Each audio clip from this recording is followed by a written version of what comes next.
my daughter's wedding day, I slipped an envelope into her hand, expecting a smile or even a tear of gratitude. Instead, she raised her glass and announced that she had always wished for another father. Then she wrapped her arms around her father-in-law as though I didn't exist. I walked out of the hall, humiliated. But the moment my daughter tore open the envelope, her celebration spiraled into disaster.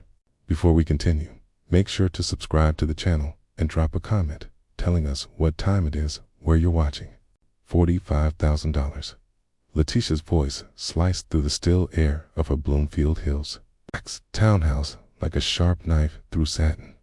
I stood awkwardly in her flawless living room, clutching my worn cap between rough, work-beaten hands, feeling like a stain on her pristine furniture. The floor-to-ceiling windows framed manicured lawns that probably cost more to trim than my monthly pension. Everything in the place sparkled: glass coffee tables, polished chrome fixtures, modern art that looked expensive enough to feed a family for half a year. "Tia, sweetheart," I began, but she was already spreading glossy wedding magazines across that spotless table. Each one was thick as a phone book, the pages gleaming under the lights. "Look at this venue, Dad." Her manicured finger jabbed at a picture of a massive estate. It's all marble steps and towering columns. This is where real weddings happen. The kind successful people have. My friends are booking halls like this. My throat tightened. I'd come tonight full of hope, wearing my least faded button-down shirt. Even polished the old work boots that had carried me through for decades of labor. On the way over, I rehearsed what to say, how I could chip in a few thousand, help with tables, anything she needed. But then she said it. 45,000. The flowers alone are $8,000, she went on, flipping the pages with almost aggressive excitement. The photographer's $5. The dress I want is 3,500, but it's perfect hued, I understand, if you saw it. My fingers fumbled with my phone, trying to calculate. My savings amounted to just $12,000, every cent scraped together after 40 years at the Ford plant. My pension and Social Security barely covered groceries and the mortgage. "I have 12,000, I said quietly. "That's everything I've saved, but maybe I could try for a small loan." Her whole face changed. The glow vanished, replaced with ice. 12,000. "Are you kidding?" She stood, her voice rising. "Other fathers remortgage their homes, sell their cars, take out massive loans. What are you willing to do for your own daughter?" The words hit harder than any punch. I'd raised her alone after Elena died, worked doubles so she could have new clothes, sacrificed weekends so she could go to college and become the marketing professional she was today. "Tia, I'll see about a loan." "But 45,000. I gestured weakly at her lavish surroundings. "You're doing well. Maybe we could scale back a little."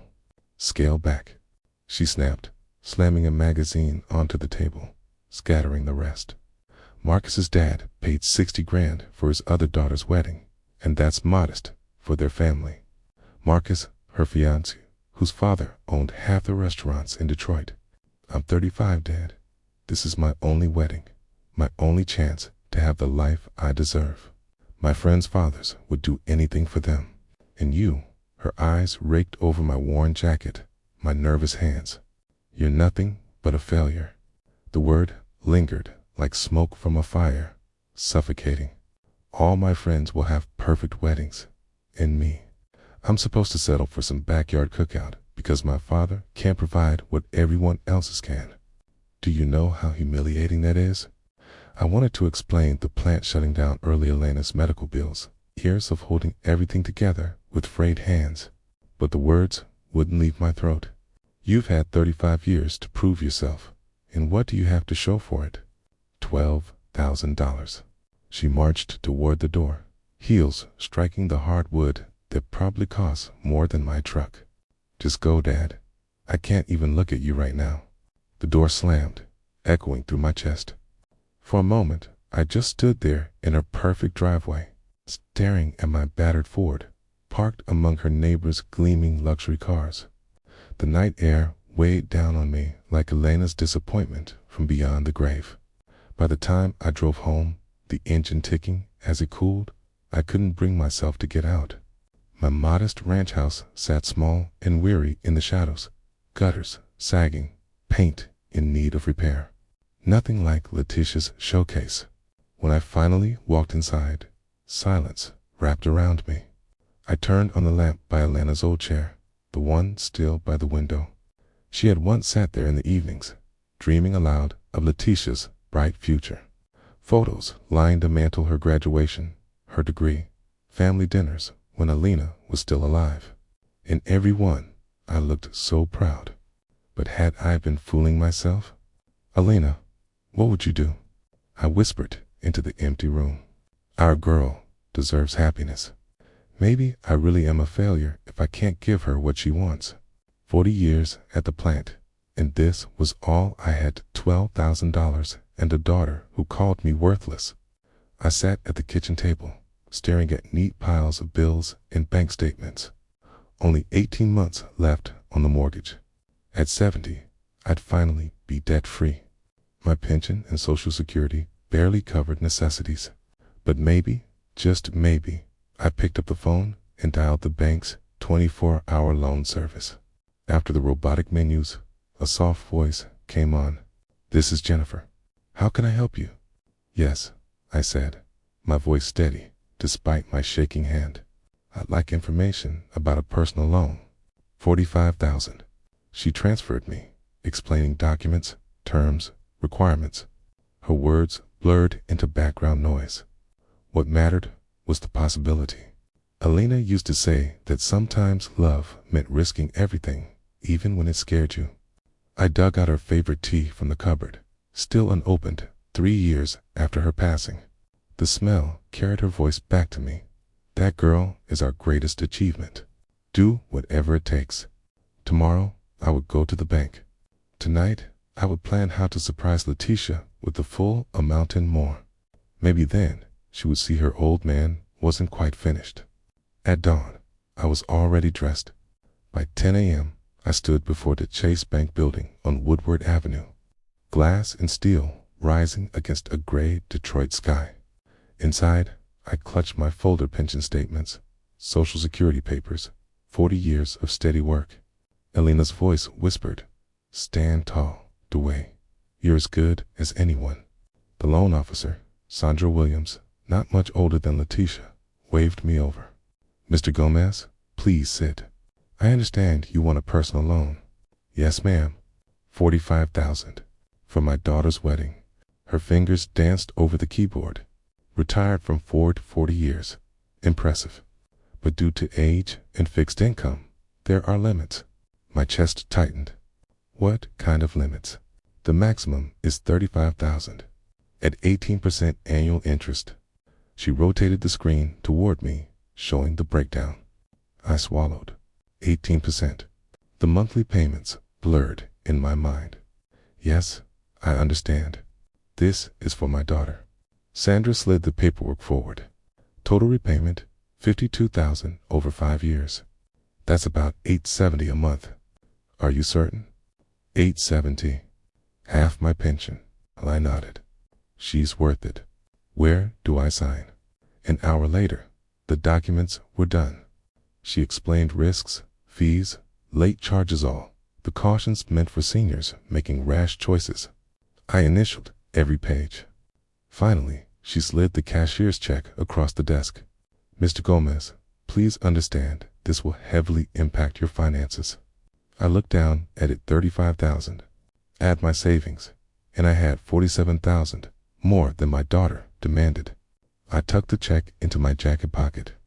"Thank you," I said. "My daughter will be so happy." Walking back to my truck, I felt a flicker of something I hadn't known in years. The quiet pride of cracking an impossible problem by sheer grit. I might have been just a factory man, but I could still take care of my daughter. The system tried to box me in with age caps and fixed income restrictions, but love had punched a hole through. I drove toward Bloomfield Hills with the cashier's check burning like a live coal of hope in my pocket, ready, picturing Letitia's eyes when she saw more money than she'd even requested. The envelope seemed heavier than paper had any right to be. 2 hours later, I pressed her doorbell. Through the glass panes, I saw her coming, hair loose, yoga pants, and an oversized sweater. Casual, but probably worth more than my monthly grocery bill. "Dad?"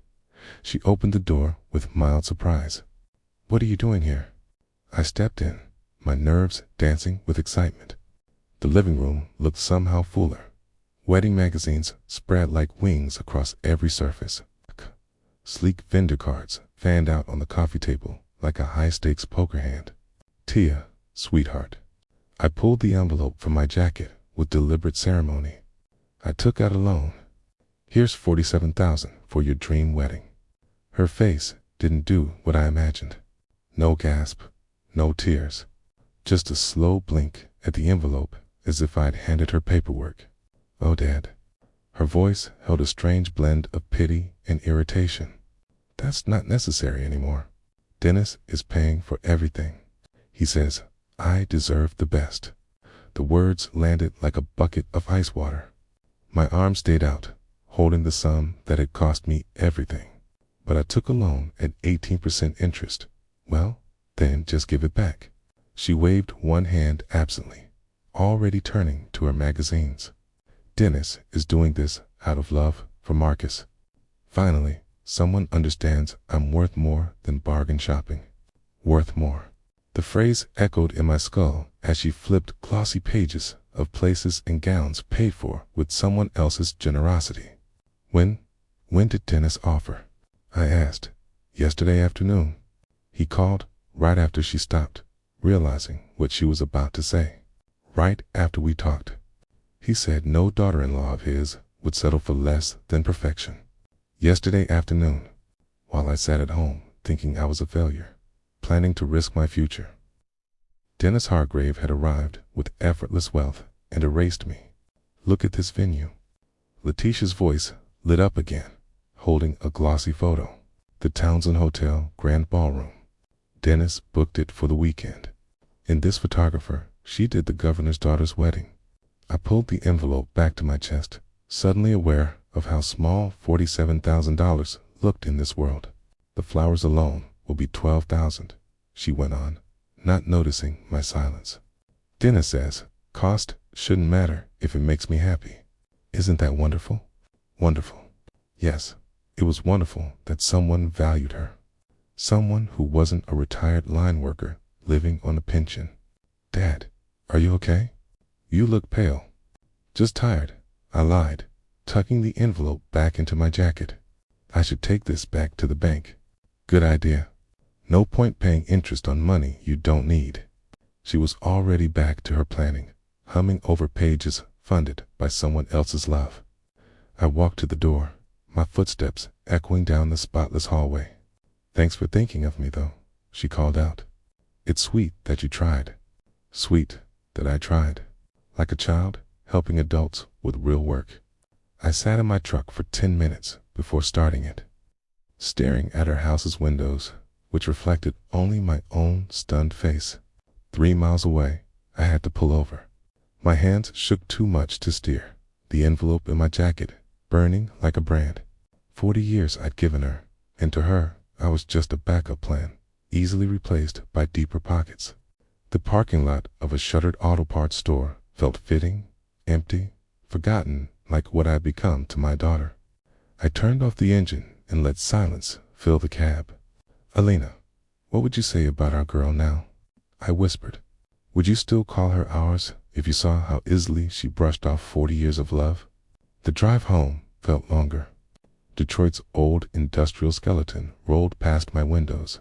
Empty lots where plants once stood, boarded up houses, echoes of people who had worked hard and been left behind. People like me. But I had one more thing to do. Sandra looked surprised when I walked back into Chase Bank 30 minutes before closing. "Mr. Gomez, is everything okay? I need to cancel the loan. Early repayment penalty, whatever it costs." Her professional smile faltered into concern. "Are you sure? We processed this today. The penalty is $500. I'll pay it. I don't need the loan." The paperwork took 15 minutes. Sandra kept glancing at me like she wanted to say something, but bankers know when not to. I signed the forms, handed back the cashier's check that had briefly stood for my heroic sacrifice. "Your account will be debited for the penalty tomorrow," she explained, sliding me a receipt. $500 for the privilege of being humiliated. Money well spent. At home, the silence felt different, not heavy anymore, but clean. I brewed Elena's favorite tea and sat in her reading chair, looking at the photos on the mantel with new eyes. There was Letitia at high school graduation, hugging me tight, whispering, "Thank you, Dad. I couldn't have done this without you." College graduation. You made this possible. I'll never forget. When had gratitude curdled into entitlement? When had my love become something she managed instead of treasured? The wedding invitation lay on my kitchen table, elegant cream cardstock, gold lettering. "The honor of your presence is requested." Honor. What a choice of word. I picked up the phone to call her, then set it down. Tomorrow would be soon enough. Tonight, I needed to decide what kind of father I wanted to be for whatever was left of our relationship. The tea, Elena's blend of chamomile and mint, helped me think.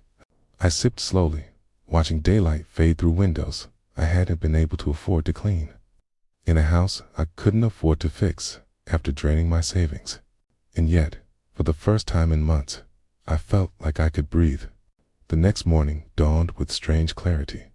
Instead of calling Letitia first thing, I brewed coffee and read the newspaper cover to cover. When my phone rang at 8:30, I let it go to voicemail. "Dad, call me back. We need to discuss your outfit for the engagement party." Engagement party. I'd heard nothing. I called back 3 hours later. "Where have you been? I've been trying to reach you." "Reading." "What's this about an engagement party?" "Saturday night at Dennis's club." Nothing too formal, but her voice shifted to that careful tone I had started recognizing. "Actually, maybe it's better if you sit this one out. Dennis's friends will be there, and, you know, they're used to a certain level." Level? Like I was just another rung on the ladder she was climbing past. "Well, you know, professionals, business owners, they might not relate to." She trailed off, letting me fill in the blank about how a retired factory worker didn't belong. "Don't be like that. It's just easier this way. It's easier." Our whole relationship had become about what was easier for her. By the 3rd week of April, the pattern was obvious. Wedding planning sessions I wasn't invited to. Vendor meetings scheduled when I'd be unavailable. A growing list of events where my presence would be awkward for the people who mattered. By early May, our phone calls followed a script. She'd ring with demands, disguised as favors. I'd offer help that wasn't refined enough, and she'd politely edge me out of anything important. The dress-fitting invite came wrapped in quiet conditions. "You can come, but don't say much, and wear something decent." "Actually, do you even own anything suitable?" I put on my best shirt and a tie before walking into the bridal salon in downtown Birmingham. The place glittered like a high-end boutique. Marble floors reflecting chandeliers, gowns displayed like relics inside a museum. Letitia's friends were already gathered. 3 women in couture dresses, sipping lattes and chatting about their own weddings. Casually dropping names of photographers whose fees exceeded my yearly wages. "Ladies, this is my father." Letitia's voice carried a soft apology as she introduced me. "He's very simple, but his heart's in the right place." Simple. The word floated in the perfumed air like a silent verdict. I retreated to the corner, standing guard while conversations swirled around alterations and floral arrangements. I was there like hired, security visible, but invisible, tolerated, but not included. "Your father's sweet," one whispered to Letitia, loudly enough for me to hear. "It's nice you still bring him. Bring me like charity." That night, I drove out to Woodlawn Cemetery, my first visit since Ilanan's birthday. Her grave was humble, a plain stone carved with her name and dates, ringed by the daisies I'd planted years ago. I knelt down, clearing weeds from the soil, Elena, I can't keep living like this. She deserves to know the truth. The air was still, broken only by faint traffic on 8 Mile. Usually, the cemetery gave me comfort, but that evening felt different. It felt like a turning point. I remembered the social worker's words. One day, she may want to know about her real parents. Maybe that day had arrived. I stopped at the drugstore on my way home, buying a notebook and envelopes. The letter took 6 ruined drafts before one version finally held steady. Simple, honest, true. 2 days later, I slid it into an envelope with hands that no longer shook. The wedding invitation lay nearby on my table. Something on it caught my eye. The time listed didn't match what Letitia had told me off by 2 hours. My chest tightened. I stared until the numbers blurred. Realization sinking in. St. Paul's Church rose against the May sky, Gothic towers etched sharp against sunlight. I parked at 12:55, double-checked my card. Ceremony at 1 o'clock. I had timed it perfectly. Organ music spilled from inside as I climbed the stone steps. Odd. Maybe they were just playing a long prelude. I straightened my tie, the same black one from Elena's funeral land, moved toward the doors. Excuse me? Are you going in? A woman in navy rushed past, breathless. We're so late. I glanced at my watch. 12:58. Another stream of guests hurried, faces flushed with the look of people arriving mid-ceremony. Through the doors I could hear not just music, but voices, call and response. The service was underway. You're late too. An older man sat beside me, dabbing his forehead. Started at noon. Traffic was awful. My hand froze. Noon. I showed him my invitation. 1 o'clock p.m. His matched in every way but 1:12 p.m. Same cardstock, same font, but mine had been altered. The man blinked, puzzled. Strange. Are you family? The word lodged in my throat. I'm the bride's father. His brows lifted, sympathy flickering. Oh, I thought that distinguished gentleman with the gray hair was her father, the one who walked her down the aisle. Dennis. I compared both invitations. His was authentic. Mine had been crafted to keep me out. Probably a printing mistake, the man said kindly, though his eyes revealed he knew better.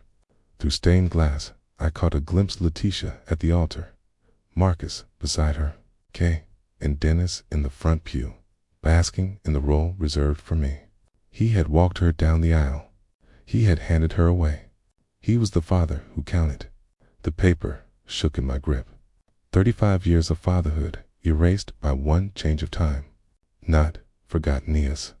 Guests streamed inside while I stood abandoned on the steps, betrayal settling heavy in my chest. This wasn't oversight. It was deliberate deception. I folded the invitation neatly and walked back toward my truck, but paused at the park across the street. The envelope in my pocket felt heavier now. Its words weren't a last resort anymore. They were necessary. Some truths couldn't be postponed.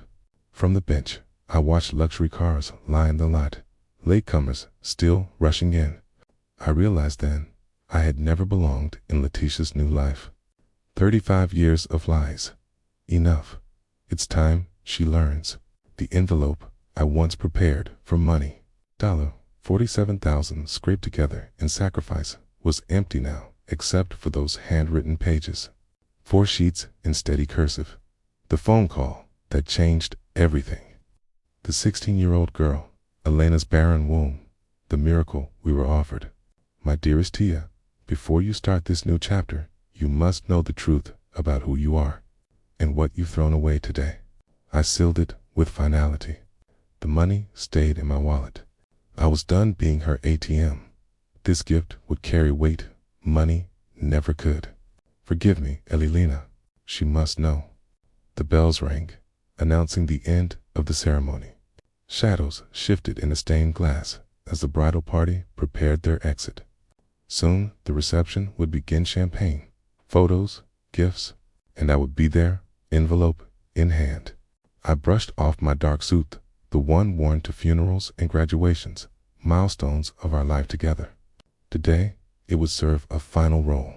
My reflection in my phone camera showed a man transformed, not the pitiful father, begging for scraps of affection, but someone who finally understood his worth. The envelope felt light now as I crossed the street. Behind me, the bench sat empty, marking the place where the old me had died. The church doors opened, sunlight pouring over guests streaming out. Their faces gleamed with celebration.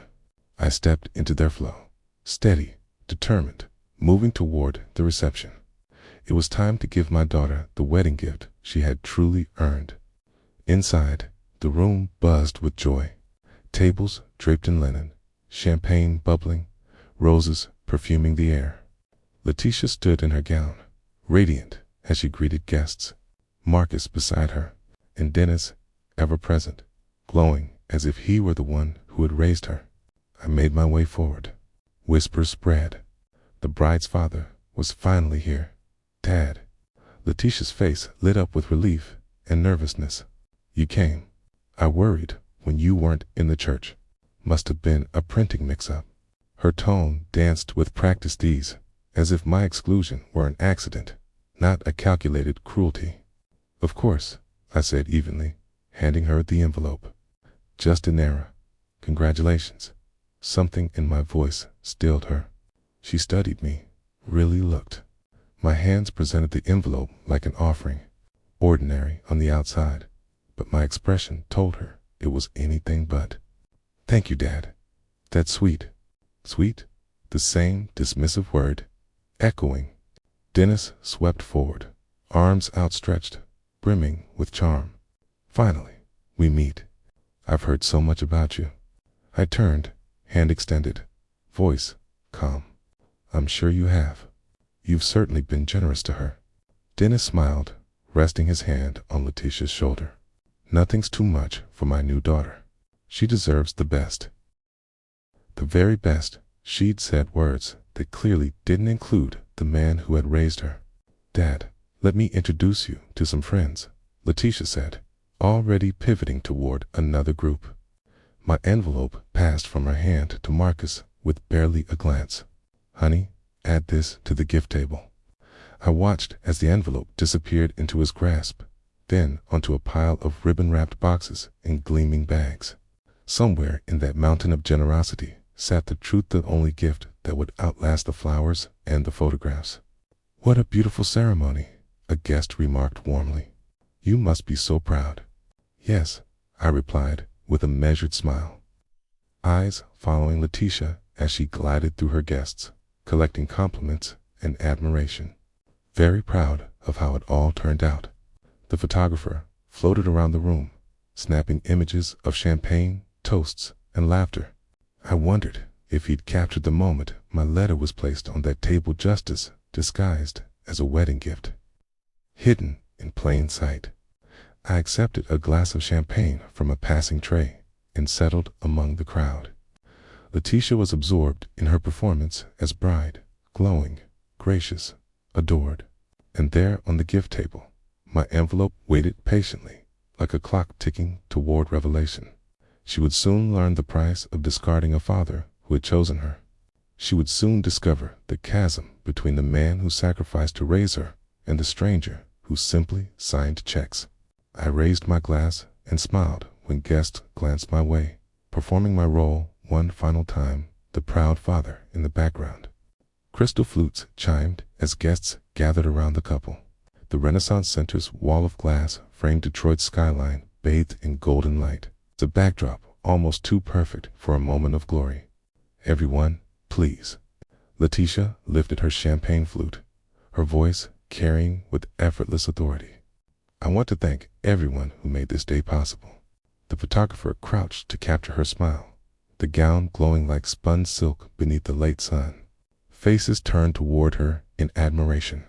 Especially Dennis, she continued, eyes locking onto him. You've shown me what it really means to have a father who cares. I always wished for a different father, and today, that dream has come true. The words landed like a strike across the room. Laughter died. Conversations froze. Champagne hung in midair. Every gaze flickered to me, then away, as if eye contact would burn. Some buried their eyes in the flowers. Others studied the floor tiles. The photographer's shutter clicked, immortalizing humiliation. "Dennis, you're the father I never had." Beaming, Letitia stepped into his arms. "Thank you for showing me what true generosity looks like." He embraced her readily, glowing with pride, as if wearing my years of devotion like a borrowed suit.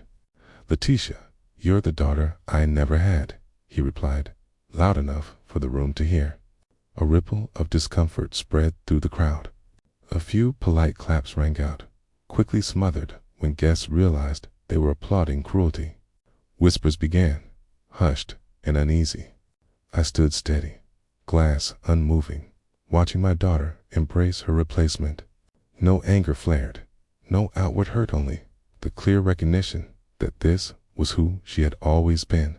I had simply stopped lying to myself. The envelope sat quietly 20 feet away, buried under gilded wrapping. Soon her words would collide with its contents. I set my glass down, walked toward the exit with deliberate calm. No spectacle, no plea, just a man choosing dignity, walking out of a room that had already erased him.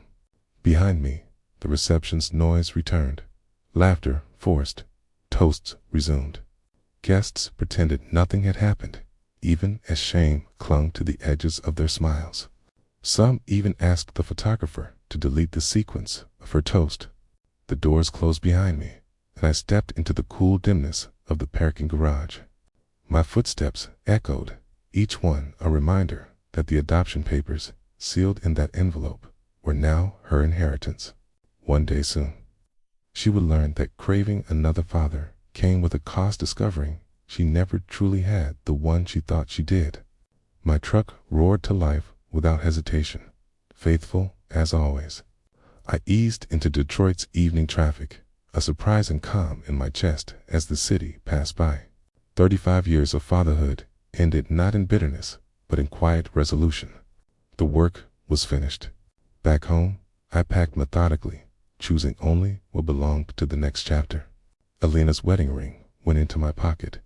A photo from Letitia's graduation, the one where her eyes still carried gratitudes, slipped into my bag. My work tools, earned by decades of sweat and sacrifice, would travel with me. They deserved more than dust in a house where love had been bartered away. The phone rang at 4:30. Letitia's voice trembled on the other end. "Dad, we're opening gifts now." Letitia's laughter sparkled with champagne-fueled joy. "Some of these gifts are unbelievable. Marcus's aunt brought crystal straight from Ireland." I let the phone ring through to voicemail, continuing to pack with steady focus. 10 minutes later, the second call came. "Dad, are you there? We found your envelope. Why does it say this needs to be opened in private?"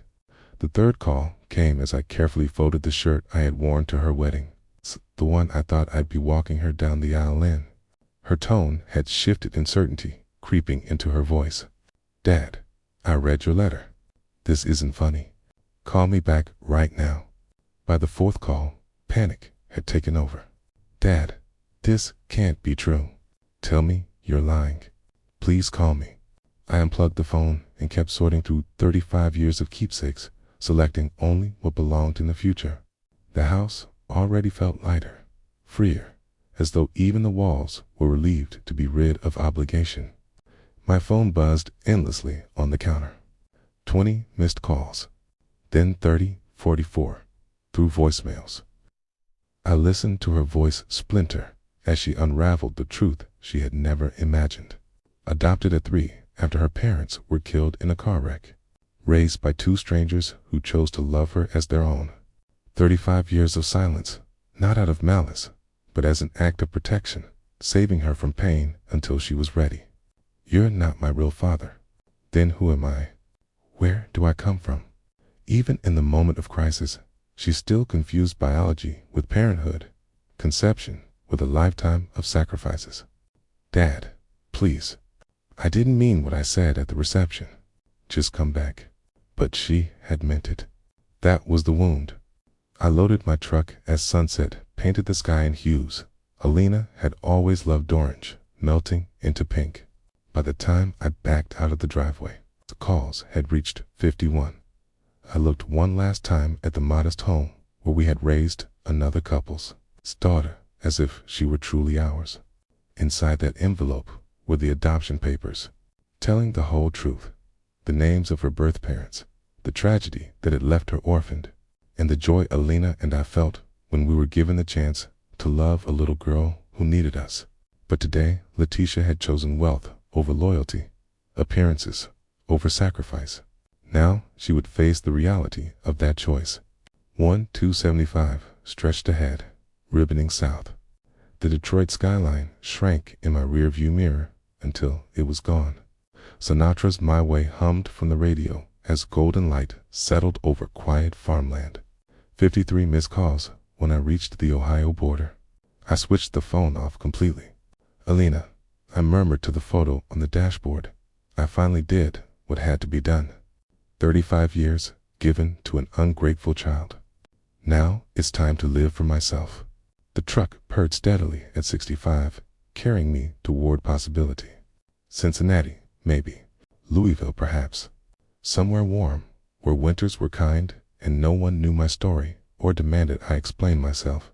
Small towns passed by, places where people respected honest work, where kindness was answered with kindness, where a 68-year-old retired mechanic could live without apology. My thermos held Alana's favorite coffee bitter, strong, comforting. The road atlas lay open beside me, red circles marking destinations I might try. Planning felt good. For years, I'd been reacting to Letitia's demands. Now, for the first time, I was charting my own course. You wanted a different father, I told the dark road. Now you have one. I hope Dennis is everything you dreamed. Her wedding day fairy tale would crumble. No more boasting about her generous new savior. No more casual cruelty toward the man who raised her. Instead, she would confront questions no check could silence. Who was she, really? Where did she belong? What had she thrown away in choosing wealth over love? Dennis Hargrave could buy her gowns, banquets, and social standing, but not bedtime stories, not scraped-knee bandages, not the sacrifices that built her life from the ground up. The highway signs ticked by Toledo, Tate Towns, where I could simply be Dewey Gomez, not the cast-off father of an ungrateful bride. Headlights stretched ahead into darkness. Behind me, Detroit held nothing worth staying for. Ahead, freedom waited. The phone stayed dark in my pocket. Those 53 unanswered calls were already history. Letitia had made her choice long before today. The letter only revealed the cost. I was 68, maybe 20 years left, maybe more. But now, they belonged to me. The radio filled the cab with late-night classics. Alina's photo glowed softly on the dashboard, like a blessing for the journey. Behind us lay 3 decades of sacrifice. Ahead, only peace and possibility. At last, I was free. If you enjoyed this story, don't forget to like the video, subscribe to the channel, and share your thoughts in the comments. To continue, click the box on the left for the next story. Thanks for watching.